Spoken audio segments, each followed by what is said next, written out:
Hello friends, welcome to ইনফোটেনমেন্টে সকলকে স্বাগত জানাই।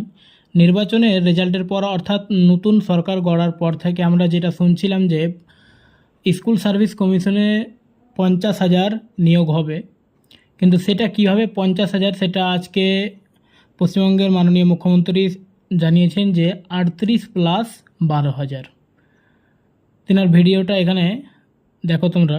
ওকে, স্কুল সার্ভিস কমিশনের ক্ষেত্রে আমরা সম্পূর্ণভাবে রাজনৈতিক নিয়োগ আমরা বন্ধ করেছি। মহামান্য সুপ্রিম কোর্টের নির্দেশ মেনে আমরা নিয়োগ প্রক্রিয়া সেটা সম্পূর্ণ করব।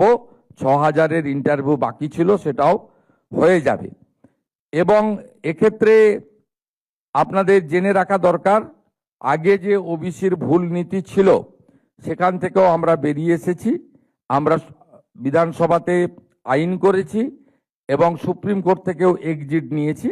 তাই আগামী দিনে নিয়োগের ক্ষেত্রে কোনো সমস্যা থাকবে না।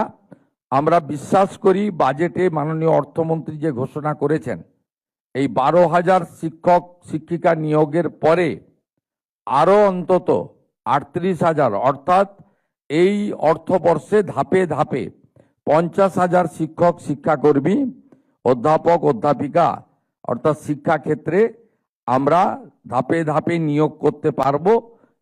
আমরা 1200-র বেশি সরকারি বেসরকারি সাহায্যপ্রাপ্ত স্কুল, সরকারি স্কুল, সেখানে ডিজিটাল শিক্ষা সহায়িকা এবং পারস্পরিক অংশগ্রহণমূলক শিক্ষা প্রযুক্তির সরবরাহ করছি।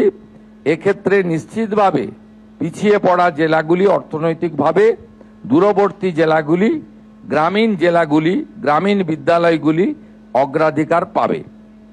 এর বাইরেও উচ্চ মাধ্যমিক শিক্ষায় artificial intelligence, AI, machine learning, data science অন্তর্ভুক্ত করছি। পশ্চিমবঙ্গ শিক্ষা পোর্টাল ও পিএম-ই বিদ্যা চ্যানেলের উচ্চমানের অডিও ভিজুয়াল শিক্ষার উৎস সহজলভ্য করার ব্যবস্থা আমাদের দপ্তরের পক্ষ থেকে, শিক্ষা দপ্তরের পক্ষ থেকে করা হচ্ছে। দীক্ষা প্ল্যাটফর্মের মাধ্যমে শিক্ষকদের ব্যাপক ক্ষমতায়ন প্রশিক্ষণ, আমাদের শিক্ষকদের উদ্ভাবনী এবং প্রযুক্তি নির্ভর শিক্ষাদান পদ্ধতি গ্রহণে আমরা সক্ষম করে তুলছি।